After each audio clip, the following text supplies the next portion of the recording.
Mika! Ilabas mo yung lalaki mo! Anong lalaki? Anong ginagawa ko? Huwag ka na magpaliwanag! Alam ko lahat! Umuwi ako sa bahay para i-surprise ka! Pero mukhang ako yung na-surprise eh! Ang daming alak doon sa bahay! Hindi, ako yung na-surprise. Ba't galit na galit ka ba? Mika, tumigil ka na ha! Ilabas mo yung lalaki mo! Lahat ba ng pinapadala ko, binibigay mo sa lalaki mo? Ikaw naman! Mahal, wala kang lalaki. Ikaw lang. Huwag ka na magpaliwanag, Mika! Ano pa ba kulang sa akin? Lahat naman ginagawa ko para sa'yo, di ba? Pero ano? Ito pa rin ang susukli mo sa akin! Nilakoyin ako!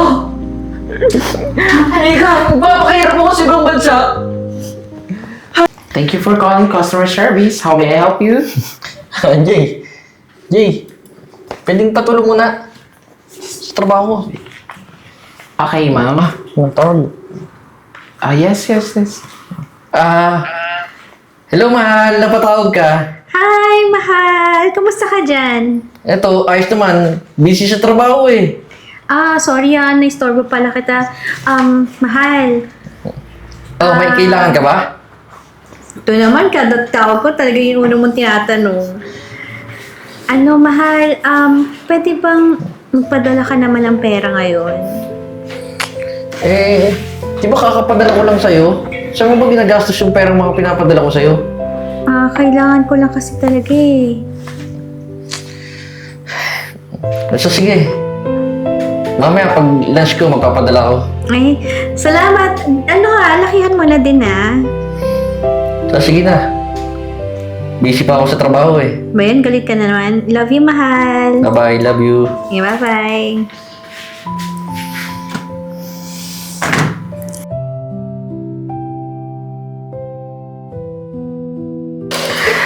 Ay. Jeboy, parang laki naman ata ng hininga mo. May problema ka na naman ba? Yung asawa eh. Kakapadala ko lang. Nangihingi na naman ng pera. Hindi ko alam kung saan niya dinadala yung mga pera pinapadala ko eh.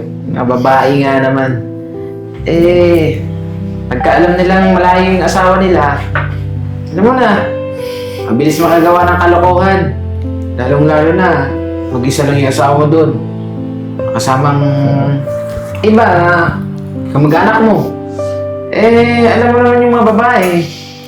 Pag nangatay, di ba, papakamot sa iba. Lalong-lalo na, malayo ka. Jay, ano ka ba? Bakit yun yung mga pinagsasabi mo? Boy, akin na naman, papakatotoo lang ako. Ganun naman talaga yung sitwasyon natin dito, di ba? Malayo tayo sa pamilya natin. Asawa mo, malayo rin sa'yo. Ano pa ba nga bang gagawin? Alam mo, matagal ko nang napag-isip-isip eh. Papansin ko, napapadalas yung paghingi niya sa'yo ng pera. Tapos ikaw naman itong padala ng padala. Alam mo, huwag kang magpapadala dyan sa bugso ng damdamin mo. Masyado ka kasing maawain eh. Di mo alam. May kalokohan na palang ginagawa dun sa Pilipinas yung asawa mo. Ikaw din. Jay, di naman siguro magagawa ng asawa ko yun sa akin. Alam mo, Jeboy, kung ako sa'yo, kung ako yung nasa sitwasyon mo, kung ako yung nasa kalagayan mo, uuwi ako ng Pilipinas. Nang sa ganun makita ko kung ano talaga yung mga nangyayari doon. Kung ano yung mga ginagawa ng taong mahal ko sa buhay. At hindi ko ipapaalam sa kanila. Jay, baka di ako payagan ni boss eh. Pwede Ano ba tulungan mo ako? Siyempre papayag yun hindi mo pa nga nagamit yung leave mo Sabagay. Sige, bukas magpapaalam ako kay boss. Susubukan ko, baka payagan ako eh. Ayan, tama yan. So sige, tapusin na muna natin itong trabaho.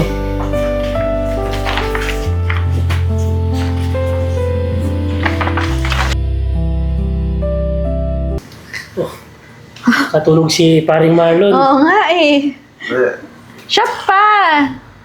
Wala pa kasi ang tulog eh. Sarap pala na imported, pre. Kaya nga eh. Iba talaga pag nasa abroad ang asawa, no? Alam mo, isang tawag lang to sa asawa niya, bibigay agad yun ng pera. Kaya nga.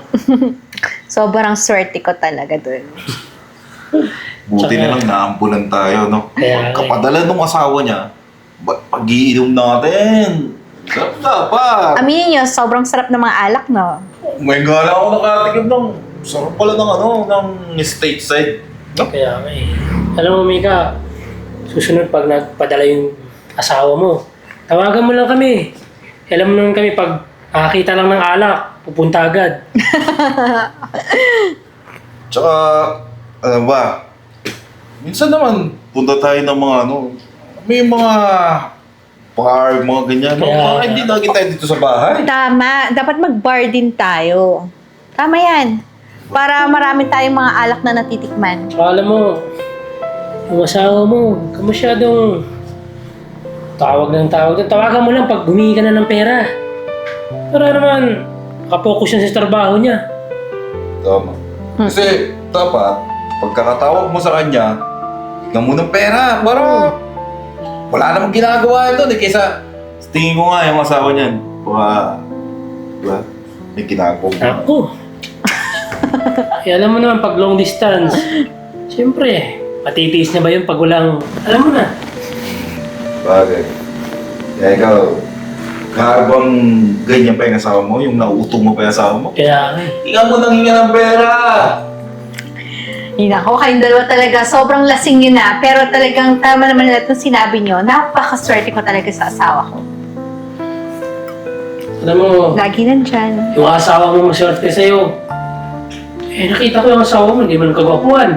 Eh, ikaw maganda. Grabe ka naman sa asawa ko. Uy, kahit paano kaibigan natin yung bubak. Oo nga. Mabait naman yun si J-Boy. Mabait lang.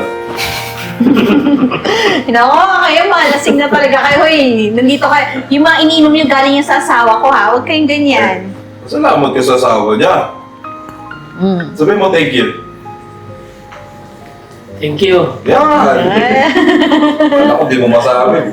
Hindi ka pa lasing, ulul ka na. Alam mo, Ano, ayan na. natiguan na naman. Oo nga. Buntis ka ba? Lumalaki na nga. Tama. O, paano? Oh. Uwi mo na ako ah. Sige, buhatin mo na. Hindi ko kaya buhatin. Mas lalo na ako. Ang bigat-bigat niya, no? Nako, kaya mo na yan. Eh, tawagin ko na lang yung misis niya. Papasundo ko na lang. Ah, hindi, pre. Huwag mong tatawagin. Paligo Ayan pa. o, ayan o, ayan. Diba na? Salamat ha. Sige. Pag kailangan mo ng kainuman, tawagin mo lang kami. Available kami palagi. Oo naman. Siya, dahil pumunta kayo ngayon, iuwi niyo na rin to. May bawin ka po. Eh, mahalata ako nung dragon. Na tayo, pre. Sa'yo na yan. Sige, sige. Ingat Ingat kayo, ka. ha? Huwag mo yun naman pag wala ako.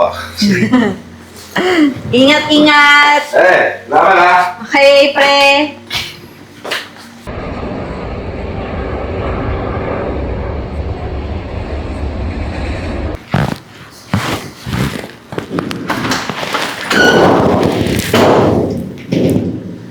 Bakit daming alak dito? Sino yan? Oh my God! Kuya Boy? Marimar, nasan yung ate mo? Kuya Jeboy, welcome home. Bakit hindi ka na nagpasabi na uuwi ka pala? Wala namang sa akin si ate. Gusto ko sana siyang isurprise. Pero mukha ako yung na-surprise eh. Nasaan yung ate mo? Bakit daming alak dyan? Sino kayo duman niya? Kuya, yung mga alak dyan, wala lang yan. Kahapon pa yan eh. Kuya, bakit kasi hindi mo sinabi sa amin na uuwi ka pala? Eh di sana diba nasundo ka namin sa airport? Surprise ka, di ba? Eh mukha ako yung na-surprise eh. Asan yung ate mo? Kasama niya yung lalaki niya? Ha? Alam ko may lalaki siya. Marimar, ilabas mo na!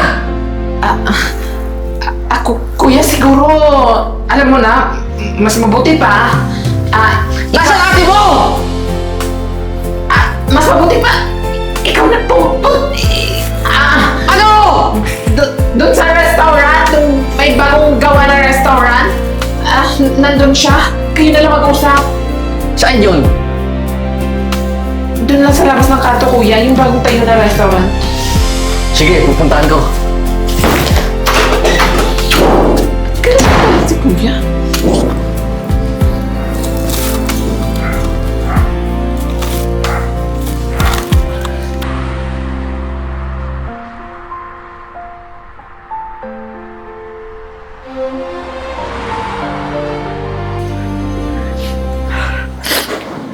Ano to, Mika? Uy! Uy! Nasaan yung lalaki mo? Nandito ka, anong lalaki? Mika, huwag ka na magpaliwanag! Ano, Mika? Ginagawa ko naman lahat, di ba? Para sa atin! Pero ano? Nagawa mo pa rin ako lokohin? Mika! Ilabas mo yung lalaki mo! Anong lalaki? Anong ginagawa? Huwag ka na magpaliwanag! Alam ko lahat! Umuwi ako sa bahay para i-surprise ka! Pero mukhang ako yung na-surprise eh! Ang daming alak doon sa bahay! Hindi, ako yung na-surprise. Ba't galit ka ba? Mika, tumigil ka na ha! Ilabas mo yung lalaki mo! Lahat ba ng pinapadala ko, binibigay mo sa lalaki mo? Mika naman! Mahal, wala kang lalaki. Ikaw lang. Huwag ka na magpaliwanag, Mika! Ano ba makulang sa akin? Lahat naman ginagawa ko para sa'yo, di ba? Pero ano? Ito pa rin ang susukli mo sa akin! Nilakohin ako! Mika, magpapakahirap ako sa ibang bansa! Halos di na nga ako kumain eh! Para may maipadala sa'yo! Para maibigay lahat ng gusto mo! Pero ano? Mahal. Ito pa rin! Ito pa rin! Mika! Kulang mo ba lahat? Di mo ba sapat lahat ng pinapadala ko sa'yo? Kung alam ko lang, Mika! Kung alam ko lang! Eh di sana... Sana dati pa kita hindi wala yan! Mahal, mahal mo na. Paano ko ano ba, Mika? Mahal, umupo ka nga muna. Pakinig ka kasi muna sa akin bago ka mag-assume na... Hindi na, Mika! Simula ngayon, mag-iwalay na tayo! Ayoko na! Mahal, pakinggan mo muna ako. Ito, nakikita mo itong mga to. Nakikita mo to. Ito, kung saan ka ngayon. Mahal, sa atin to. Yung pera na pinapadala mo. Dito ko siya i-invest, oh. Para sa pagbalik mo, meron na tayong negosyo at di mo na ako iiwan. Ano sinasabi mo, lalaki? Anong ibig mo sabihin? Yung mga pinapadala ko, iniipon mo? Oo, mahal, kaya nga. Nag-wine tasting ako, oo, na iba't ibang alam para alam ko ka ng patok mismo sa mga customer, even mismo sa mga kumpare na pinatikim ko din sila. Mika, pasensya na. Pasensya na kung nagdinala ako sa'yo. Hindi ko nun alam na lahat pala ng perang pinapadala ko sa'yo, iniipon mo. Pari ka nga, tumuko ka nga muna.